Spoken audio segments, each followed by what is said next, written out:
All right. Hello, everyone. Welcome to wasmCloud Wednesday for Wednesday, June the 15th. And we actually have one of our longtime community members here that's making it to the call for the first time, Mats. Mats, would you like to do an introduction? Sure, I will. So my name is Mats Brorsson. I'm Swedish, but I live in Luxembourg since a few years back, and I'm a professor at the University of Luxembourg. So my background is in parallel computing mostly, doing all sorts of things, mostly about developer experience and making models that are easier for programmers. And now, since a few years back, I'm more into cloud computing and serverless, and also looking to make life easier for developers. And I found wasmCloud. First, I went to Crustlet and using WebAssembly in Kubernetes, but then I found wasmCloud, and I immediately found it appealing. So that's what I'm focusing on now. And Mats, I know that you wrote the file system provider for our newest version Yes, of I'm the still host. waiting for these pull requests to get approved and and That's merged. right. Yeah, and I actually have a great discussion for a little bit later after demos to talk about that. So that's great. Thank you so much for doing an introduction. Now we can move on to, I think that's all the new members, so we can move on to demos. And I think Taylor has yet again something very exciting to share. Yes, I do. So let's go ahead and talk about this exciting new idea we have. So we've been working on, a couple of us maintainers have been working on a proof of concept because one of our goals has always been to be part of the community standards that are out there. But the problem is Wasm is so bleeding edge. I like to call it hemorrhaging edge, that we often there were so many gaps.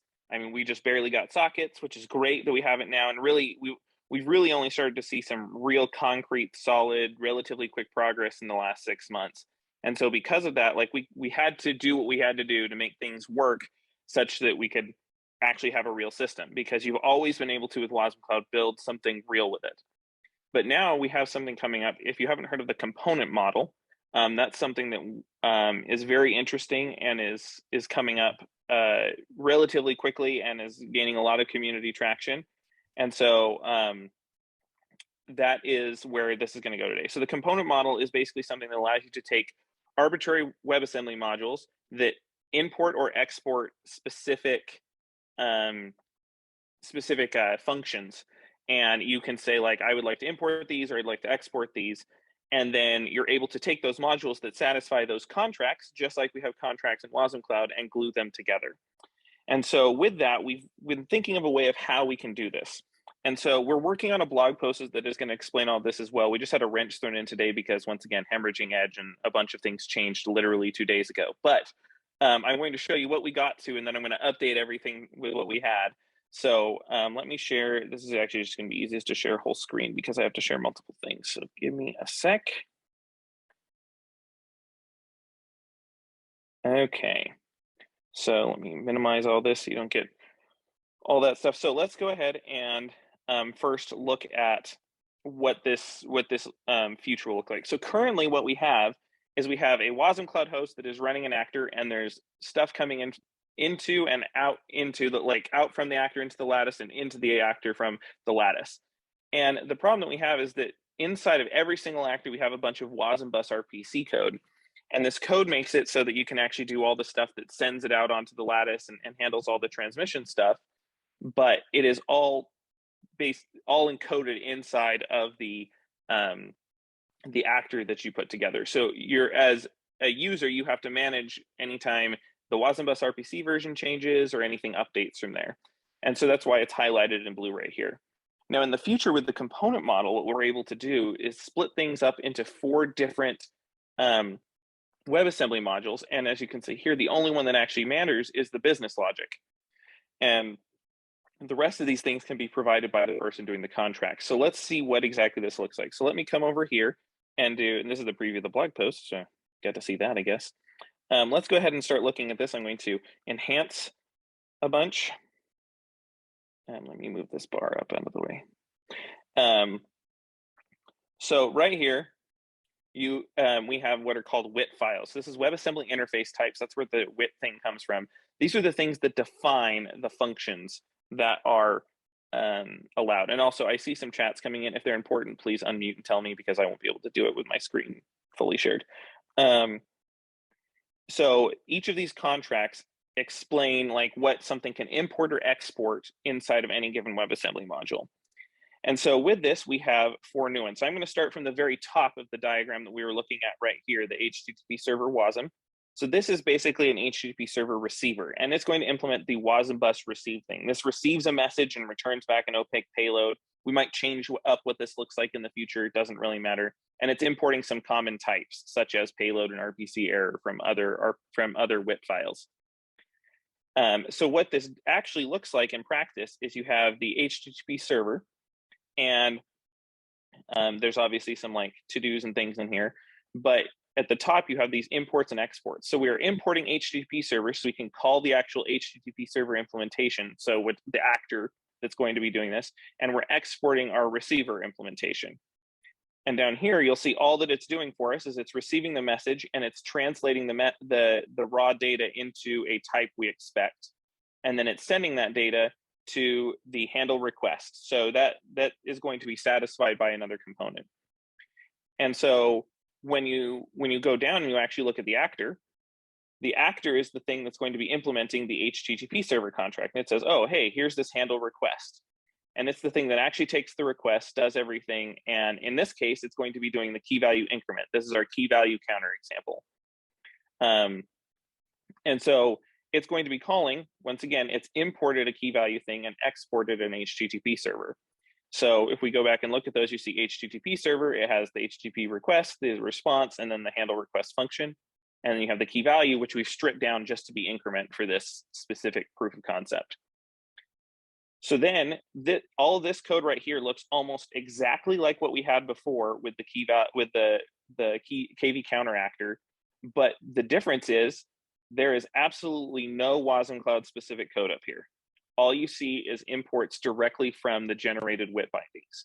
So that means anytime there is a WIT binding for any language, you'll be able to write this in any language and bind it directly to, and export it out and then be able to connect it in with everything. So there is zero wasmCloud specific code now. This has a few distinct advantages, and hopefully we're going to see if we can actually do this when we fully implement it, but it'd be really cool if we can even make it so that this is interchangeable. You could technically run it anywhere that has the same WIT contract. But either way, you'll see there is no wasmCloud specific code here. And the other two you can see are going to work very similar. You have the key value one, and it has the increment function that it exports for us that actually does the thing to increment it.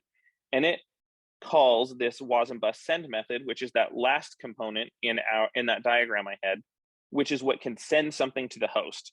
For the proof of concept here, we just are using like an FD write, but we will expose a function from the host into the sender to be able to do it. Now that's a lot of stuff. What does this all mean in the end? What we're able to do is actually bind every single one of these together and put them into a single WebAssembly module. So what this will now be is a user will code up their actor, the kv counter.wasm, and then the contract will be providing these other WebAssembly modules. And the Wasm bus sender will be provided basically by core wasmCloud. And then everything can get glued together to be put together into a compiled WebAssembly module that is then run to be the actor. Now, what this does look like in the end, and I'll show it actually running, is you have right here, we have some code that's actually running it, and it's setting up Wasm time, it's linking, it's pulling in this file and then making sure it can call the function. And then what I'm able to do is just this cargo run. And you can see right here that we got a message, this link name, default contract name, message is all coming from that last WebAssembly module in the stack that was all glued together. And then you can see that it's receiving a response out of the WebAssembly module, which is the final body with the response data that it's expecting.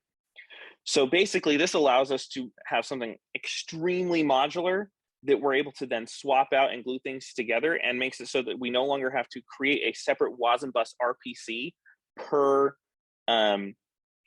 language. So instead of having to now, like we created the Go one and there was all this effort to put into it, now all we do is we can write, for example, the wasmCloud maintainers will probably write these interface modules that are in the graph that I was showing. Like the HTTP server and the key value one will just be written in Rust, but someone else who's writing their own interfaces could write them in any other language that supports WIT bindgen. And someone writing KV counter can be writing it in Python or Go or whatever. And it doesn't really matter if the other components were written in Rust. And so this follows a lot more along the lines of what WebAssembly and the component model is supposed to do. So that is like a huge fire hose of information. And I'll go ahead and stop sharing for now, just so I can like see everybody's faces and interact and do the chat. But anyway, so let me go back through chat and see if there's any questions. Yes, the Smithy will go away. Bye-bye, Smithy. That's one of the side effects of this. And so that makes it a lot easier because now all these contracts are defined using the similar format that anyone else in the WebAssembly community is using. And yes, because Jordan learned it, we did definitely want to switch it just because we want to keep him on his toes. It's what keeps Jordan at his best. Anyway, let's see. And yes, this will be a breaking change. This will be explained in the blog post when I get the newly updated one with all the new stuff of how this is supposed to be put all together. Because we're going to definitely change. We're changing out some of the underlying runtime stuff. We're going to have to enable the new component model thing. So it's going to be a hard breaking change. And we're also going to probably take the time to maybe improve some of the actual RPC transmission stuff, like how the message is getting encoded and how it's going to get decoded. But all of that will be a breaking change for sure.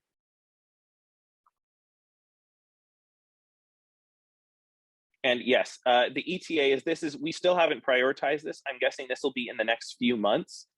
But once again, I'd like to point out, so if you look at that, let me share my screen one more time, I guess.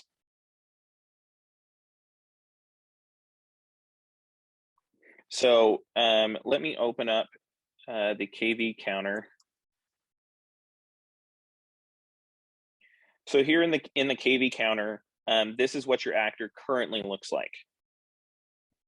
Okay, so you have all the imports from our interfaces in the Wasm bus RPC, but then you just have function handle request, and it has this logic. Now let's compare that to what it looks like in the new version. Let me get to the right branch. Yeah, so all of this is available in the Spike WIT interfaces branch on the actual examples repo. So you can take a look at this code directly. But if you look at your actor in comparison to what we just saw, it is almost the exact same. It's a much slimmer import section. The code is basically all the same and works the same way. So I wouldn't worry if you're someone who's working on a bunch of actors. This won't actually be too much of a breaking change for the actors themselves. You'll have to delete a few lines, you'll have to use WIT bindgen, but otherwise it's going to remain mostly the same. The main breaking change will just be that with the new system, we won't be able to run the old actors. So you'll have to compile them to this new thing, but the work on actors shouldn't really be affected too much.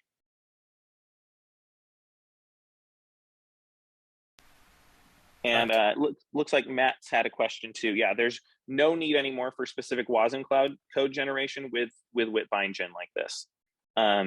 You'll have to use our interfaces, and like I said, they could end up being custom interfaces for wasmCloud because we haven't accounted, for example, how to include link name, but they will just all be using WIT and the WIT bindgen stuff rather than custom code gen that we've had to do before. Brooks, did you have something to add in there? I do have something to add, and I just want to say that Matt's said in the chat, this is so cool. I don't know if we published the chat alongside the video on YouTube, so I had to bring it up. Now, one thing that I was thinking about is since this is a breaking change, people are going to have to recompile their actors. That's not something that we do a lot in wasmCloud. You know, that's kind of our whole goal, is to not have to recompile the actors. Since we're changing the imports that we use, Taylor, we'll probably be able to we'll probably be able to have warnings for the host if you try to import a WebAssembly module with the Wasm bus RPC imports and everything, right? Like we can make it pretty explicitly obvious if you're trying to run a older, like a current version of wasmCloud actor versus the WIT, and then point people to documentation, all that stuff, right? Yeah, they're the host, the wasmCloud RPC. The standard that we use to talk to the WebAssembly modules today requests an API version from the actor, and we can use a similar mechanism to be able to detect whether this is an old actor or a new one, and we can politely reject running old actors on the new host.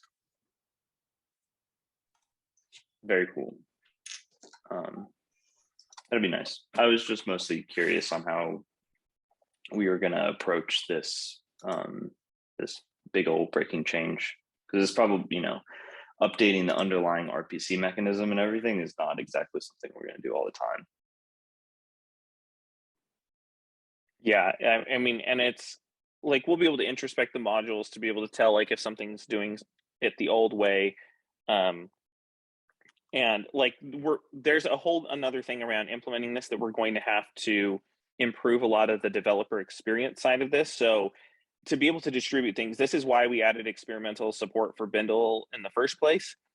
Bindles allow you to distribute all of these things together, because to compile all this, you have to have the interface available, and then you have to have the different modules available and put them together. And so Bindle will have to be used to distribute this. So we're going to have a bunch of like developer experience things that also need to be in place before we actually swap things over. But we wanted to show this because we just wanted to prove that it could be done, and explain what we see the future of this in wasmCloud as. And so it should give you at least some excitement about like, oh, hey, like I'm not going to have to worry about wasmCloud specific code anymore, because it's now all just inside of WebAssembly, which is really cool to me. Yeah, I think what's sort of implicit here is, in addition to this change being one that you know, frees people from depending on wasmCloud specific code, and you know, we mentioned that we don't want to make changes to the underlying RPC mechanism often, because that's a breaking change. But one of the other things that we get for free by getting on the standards track and embracing WIT is that as that standard improves over time, since we're in the future, we'll be building on top of that. So changes there should be, we should be able to embrace those without as much disruption.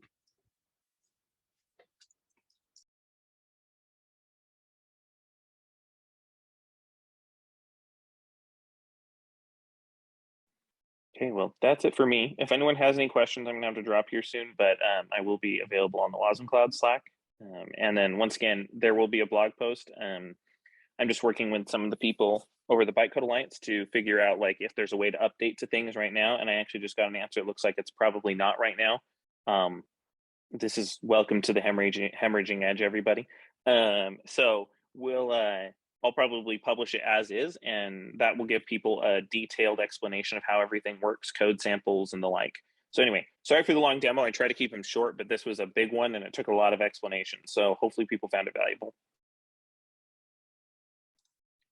And just to your last point, Taylor, so this is all going to be something that we've experimented with. We got a proof of concept out, but is not releasing in the next week, 2 weeks or so. So it's not something that, or something that we'll have plenty of communication around.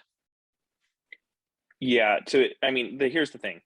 Most of the people here in this call are developers, so you all know how this feels. Like, we tried something that we weren't sure if it was going to work, and it worked, and it is real cool. So we had to share it with people so that people knew what was going on, and just also to nerd out with us. So this is future, but I mean, if I personally, this is not speaking for the entire project, I personally would be very sad if we were not able to get this out before the end of the year. It'd probably be as quick as we possibly can. but we still have to talk as maintainers and figure out how we're going to slot it in and what's the process for doing it. We also need to make sure that we plan it to have as much negative impact on Jordan as possible during the release. Yeah, positive impact for everyone else, but we have to make sure Jordan is appropriately negatively impacted. This is my favorite hobby.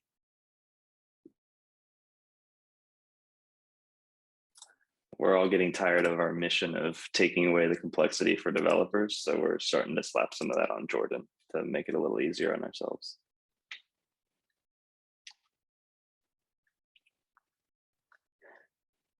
Okay, well, thank you so much, Taylor, for the demo. We have a couple more minutes in the first part of this call. Does anybody else have a demo of something they're doing awesome with wasmCloud that they wanted to share today?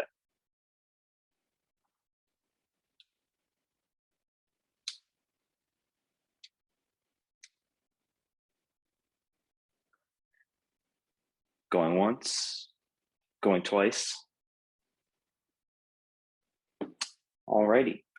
If anybody ever, has a demo that they want to share, please feel free to reach out ahead of time too in Slack. If you're saying, hey, I have this idea, it would take a couple of minutes, I want to show it off. Just feel free to ping, me or Kevin or Liam or whoever on the wasmCloud maintainer team, and we can make sure that that's all fine and good. We can give you host permissions before you ask for it too. All right, well, past demos, I have a quick thing for the community that I mentioned last week, but I'll just bring it up real quick again. wasmCloud, or the company behind who employs a lot of the wasmCloud maintainers, Cosmonic, is going to be a silver sponsor at Open Source Summit. That's in Austin. So if anybody, and I think it's next week all week. So if anybody's going to be in Austin or around there, June 21st to the 24th, Liam and Taylor are going to be there. So please go check out the Cosmonic booth, say hi and engage if you're going to be at this conference. We're looking forward to doing another thing in person. Now, that was just a quick announcement. Does anybody have any other general WebAssembly or wasmCloud community announcements? I have a discussion point that I wanted to bring up that came up in Slack, but I'll do that after any quick form announcements.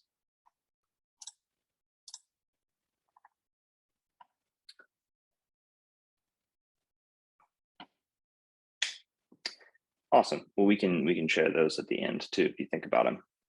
Now, something that came up in our Slack, I think it was yesterday, Jordan brought it up about community actors or community capability providers. When somebody who's not on the maintainer team is contributing or somebody who's not on the wasmCloud team is contributing maybe an example actor or a wasmCloud capability provider, where does that go? For example, we have Mats Brorson contributing the file system provider, which, like he said, is kind of sitting in a PR into the capability providers repo. We have Matt Joe Bride, who is writing the key value implementation of the Dynamo, or a key value implementation for DynamoDB in AWS. That one is pretty much ready to go in his personal repository. And so as we kind of scale up, where do these providers go? I mean, our team only has released a handful of capability providers.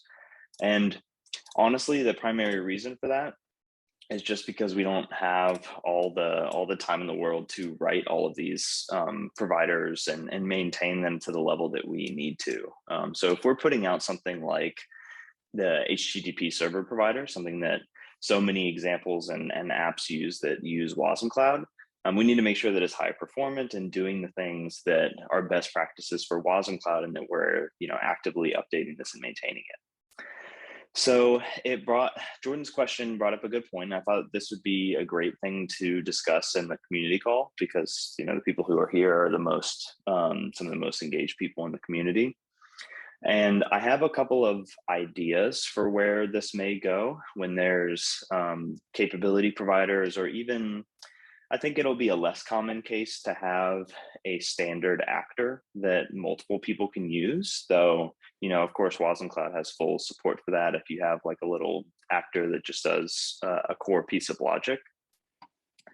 Now, there's a couple of places that it could go, right? We have in the wasmCloud repo, we have the awesome wasmCloud list. This has, and I see, Kevin, you have your hand raised. I'll just wrap this little bit up. There's demonstrations and games and developer experience in here. I think this is a place that it could go, but I think this is actually a good place for demonstrations of wasmCloud over, capability providers. We could also have community capability providers merge directly into this this repository. We would have to kind of change the way that we interact with it, though, because this is our wasmCloud official capability providers. And we also have examples. And for me, it kind of felt strange to put something that is fully supported by a community member and used often by people in an examples repository. So having a place specifically for community supported providers, I actually think Nomad does this really well. Let's see, I think I looked this up. Yeah, Nomad has a pretty sweet way of doing this. They have task drivers, and then under that section in their documentation, they have a community section of community maintained but verified by the team as solid task drivers, which rinse or replace with capability providers for us, of course.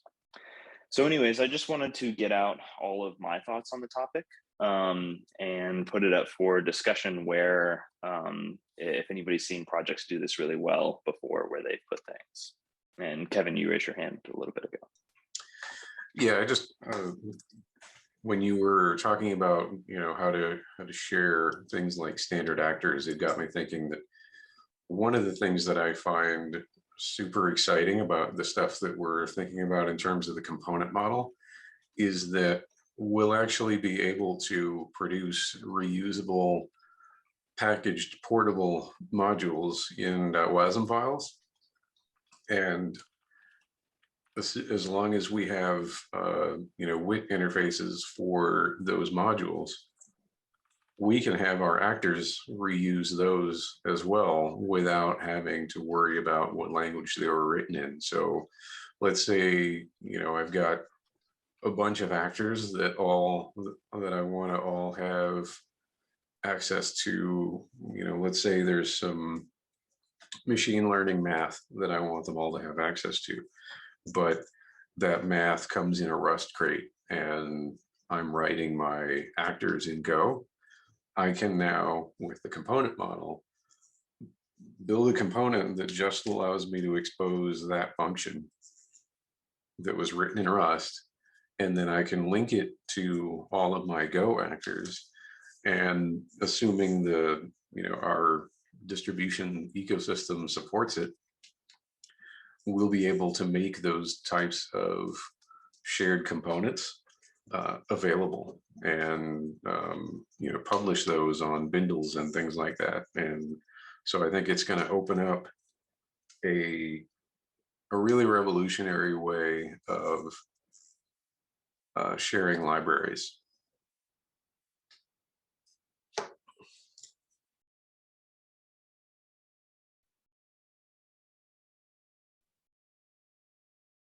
I think what becomes incumbent in that kind of model and that sort of world is trust and sort of validation and verification. And I haven't socialized this at all, but I'll just share it freely and see what people think. I think that I love the Nomad proposal where there's like a community section, but I think this early in the life cycle of everything, that if Matt and other folks that are out developing capability providers, if there is a process for them to become wasmCloud official, because I think sort of the value that we would provide as a team and as a community is that it's something that we're all taking shared responsibility for, and there's a central place to provide feedback and changes and requests. And this would go for maybe even Christoph's, the wasmCloud ML stuff. And then when we get these things in a shared repository long-term, they would be signed centrally by the wasmCloud community keys. And that sort of has its own sort of authenticity that comes with it, because all of our packages, all of our capability providers, et cetera, could be all signed with the same sort of group. I don't know if there's any reaction to that.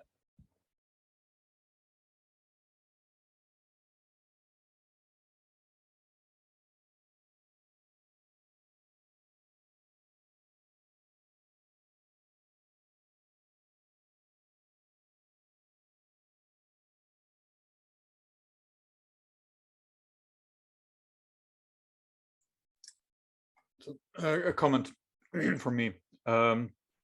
Personally, I think it's great to have the current sort of way of doing things, sort of to have the wasmCloud stamp on things.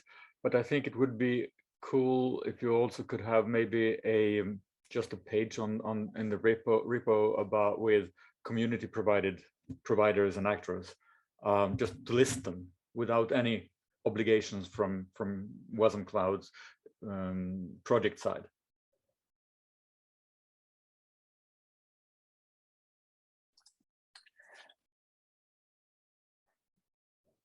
Jordan, I saw you on mute before me, so you go. No, I think so. My point in asking was, right, being hemorrhaging edge, as Taylor says, right, a lot of companies are going to require to be convinced to buy in, before we have like this large community of developers working on it as their daily job, right? So before I bring something into my ecosystem that's like a community something, like I like Liam's idea of wasmCloud official, because then I get a little bit of comfort that it's not going, like the person that was doing it as a side project isn't going to run out of cycles and no longer be able to maintain it. And then the community is just like, well, we can't maintain it either. So that was really the reason I was asking, right? Is like, at what point can I really trust that a community something will be, I mean, long-term is not the right word, but at least maintained for, long enough that if I need to rip it out, I can rip it out. Yeah, I think there's a larger question about, historically how we as an industry maintain dependencies and libraries, and the current suffering that people are going through right now with traditional dependencies. And by traditional, I even mean things like Rust. Super modern stuff still has dependency problems. And so when we look at what things like the component model are going to enable in the future, there's a whole bunch of questions that come up, which is, things like whether or not one component is allowed to talk to another component without regard for whether this is a wasmCloud thing.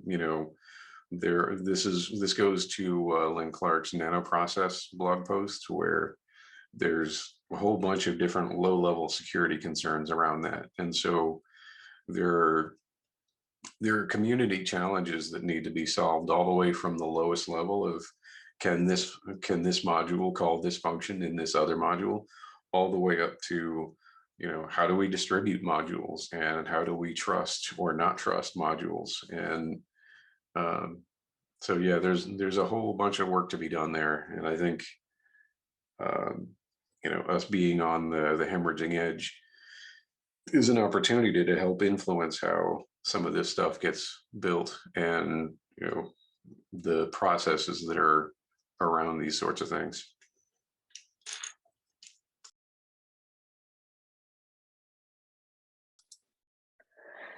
So I really like that idea, whether it's under capability providers, the repository, or under our documentation site, whatever is going to be easiest, or maybe honestly put it in both places and make it so that it's easy either way.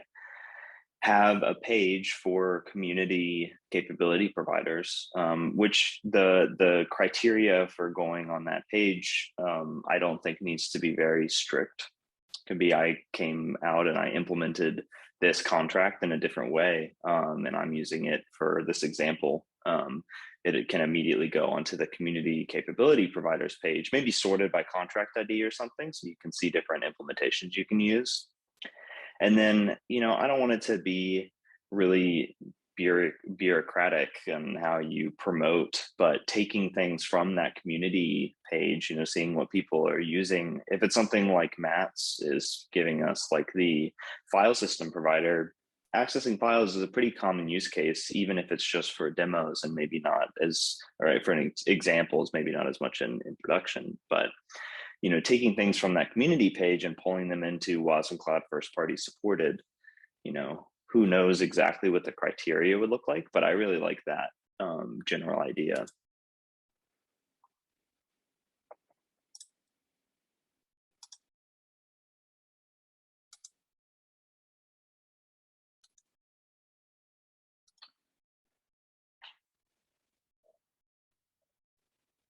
I think that would definitely help address the concern for people who are coming from enterprises, looking at things like, you know, we have a couple implementations of the key value contract for Vault or for Redis.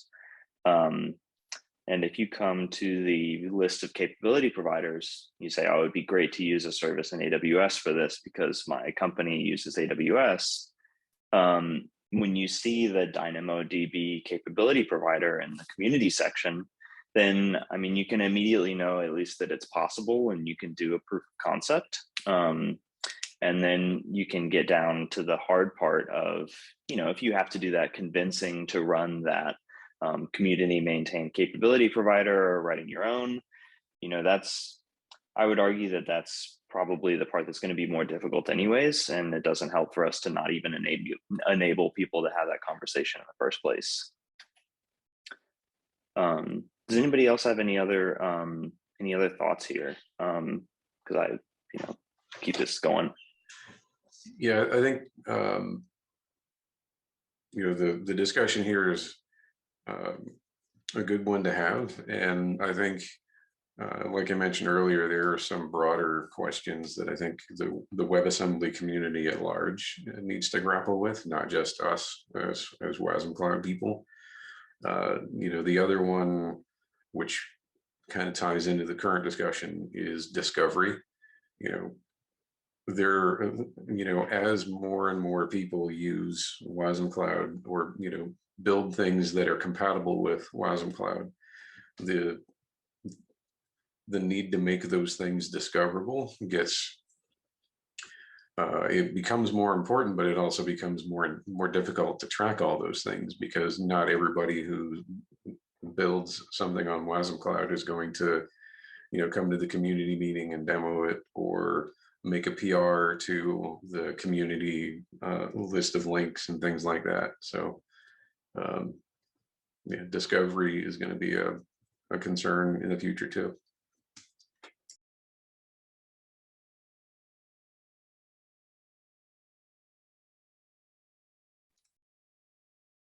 Jordan? I was just going to ask, do you think we could open RFC like Kevin typically does for these types of conversations, and then maybe spit that out for a while? Yeah, I've been taking notes kind of through this conversation. I can distill those into an RFC. I guess it doesn't quite fit under like our, it's not like a technical RFC. It'd be really good though for our community, you know, decision record. I like that idea.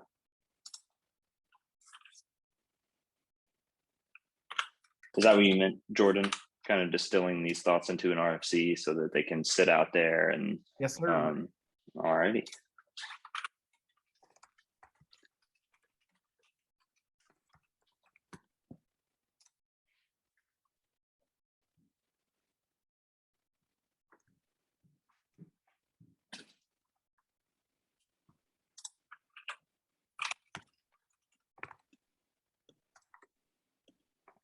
Registry.terraform. Jordan, you shared this. Yeah, so I've seen, this is the one every time I think about it. Like, I've always found it very helpful. It's easy to search. It has stars. If it breaks, it gets yanked off. I don't know. This was always like the I found very helpful. Okay, yeah, this is great to throw in there as like a resources. And Jordan, I may invite you to, like, once I draft up the RFC or whatever, to throw your thoughts in there too. Okay.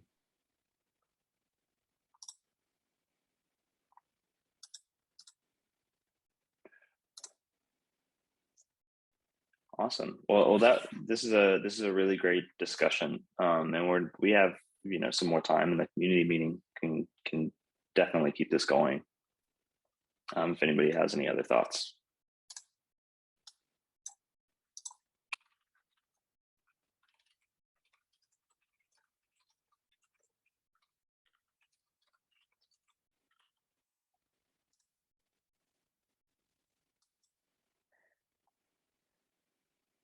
Well, cool. I think that we reached a pretty solid decision here, or at least a solid amount of information to put into an RFC and continue to work on. So I'll take that on to do that.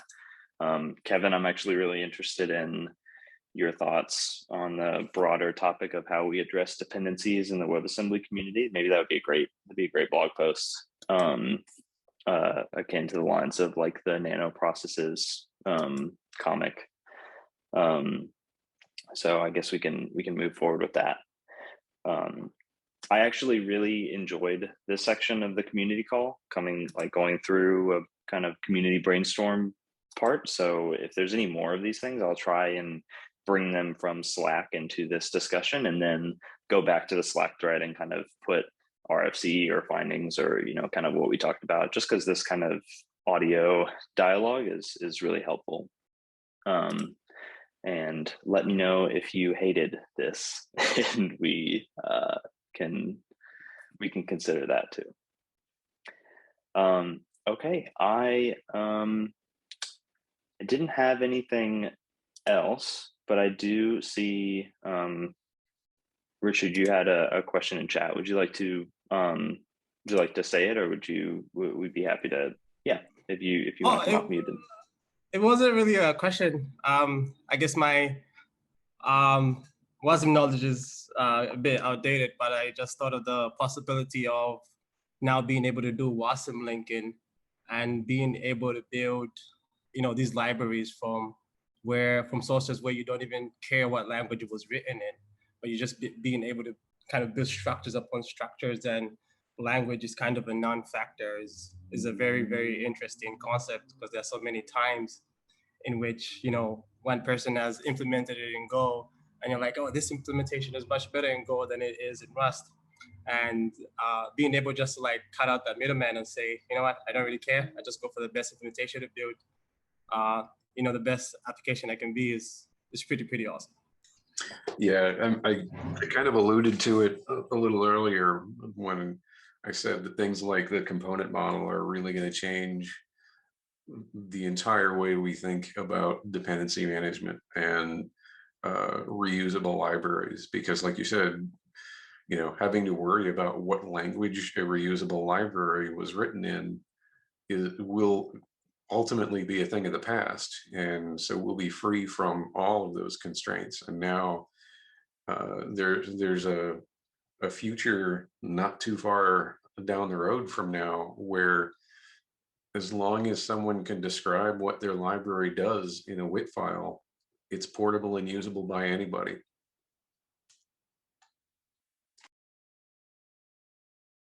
Amazing. Yeah, we're really looking forward to the implications of this all across things that you can do for a WebAssembly application runtime like wasmCloud. Specifically being able to write things like, when you think about the advantages of certain languages, things like Go can have really robust standard libraries. Things like Rust can provide some great memory safety. Things like AssemblyScript can compile down to a tiny, tiny size. So being able to take the best of all of these worlds, and from our perspective, we're writing the runtime, we're providing common libraries. We can kind of choose the language more for the advantage. It also has the advantage of people who are, like you said, if they want to write something in a language they're familiar in, they get to choose that. Back to the kind of original value prop of one of the value props of WebAssembly. It's really cool. It's an experimental feature. Since we kind of control the WebAssembly underlying runtime, we can have that enabled automatically, and so it's not something that the actual developer would need to worry about. But we're really excited to see the standards kind of continue along, and so that we can adopt them over what we've done in the meantime to make do. As time goes by, is more of your code going to be just like in the Wasm module itself? Is that something that you're aiming for? I think, Kevin, if you came off mute, I have something to say too. Yeah, it's still something that we need to figure out, but yeah, there's this very cool convergence where once we are able to do these kinds of modules, we can extract more and more of the language specific post runtime code into reusable .wasm files that I can see a future where when we're building out other hosts like the JavaScript host or a Swift host or whatever, if there is logic that we want those hosts to all share, even though they're in different languages, using the Wasm component model is an ideal way to do that.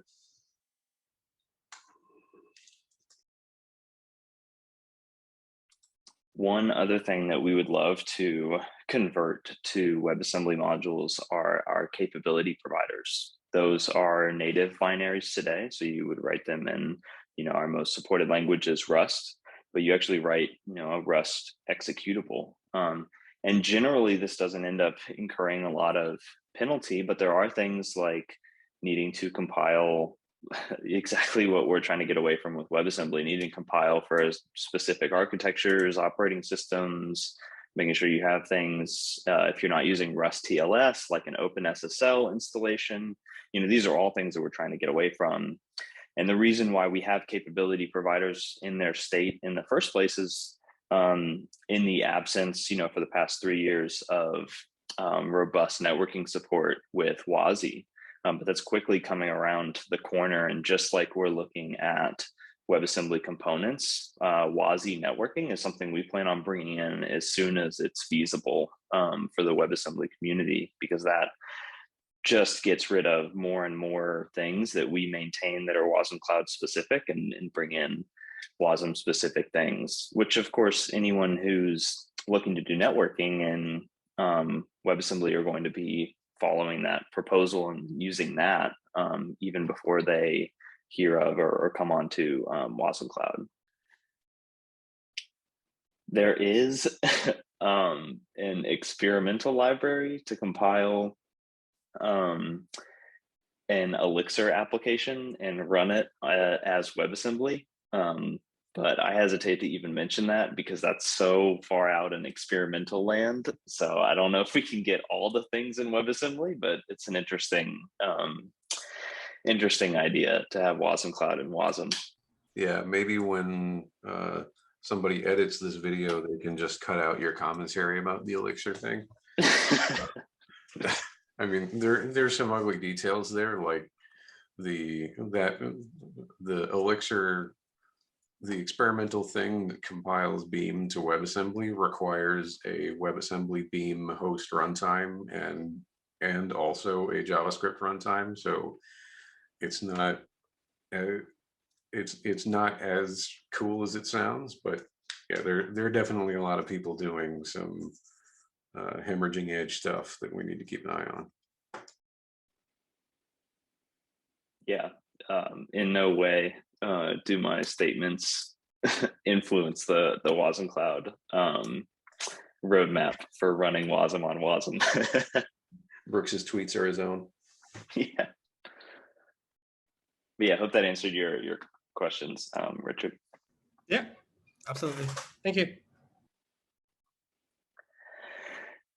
Alrighty, everyone. Well, we have only a couple of minutes left, so probably time for any remaining questions or additional any additional call outs. One thing I can think of that's maybe not demo ready that Kevin kind of showed last week, that experimental Wasm support, that's kind of sneaking its way into the, as those features develop, that's sneaking its way into Wash, right, Kevin?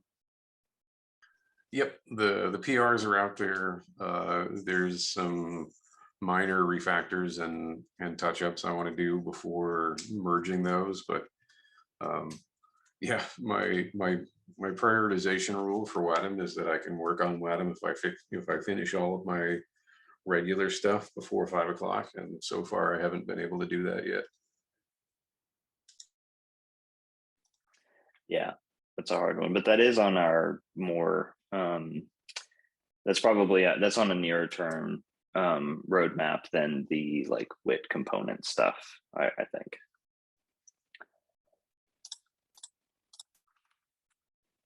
Yes, if I had to call it, I would say that that Wasm will be available for use before the WIT stuff will.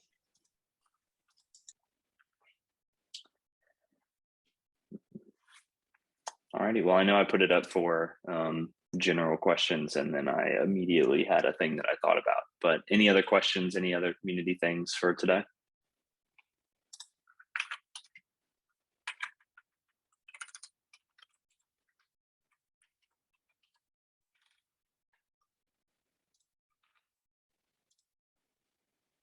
All right, well, I think that's it. I can go ahead and stop the recording. We can hang out for a little bit. And as usual, come up with something super awesome to talk about in that time when we're not recording. Thanks, everybody.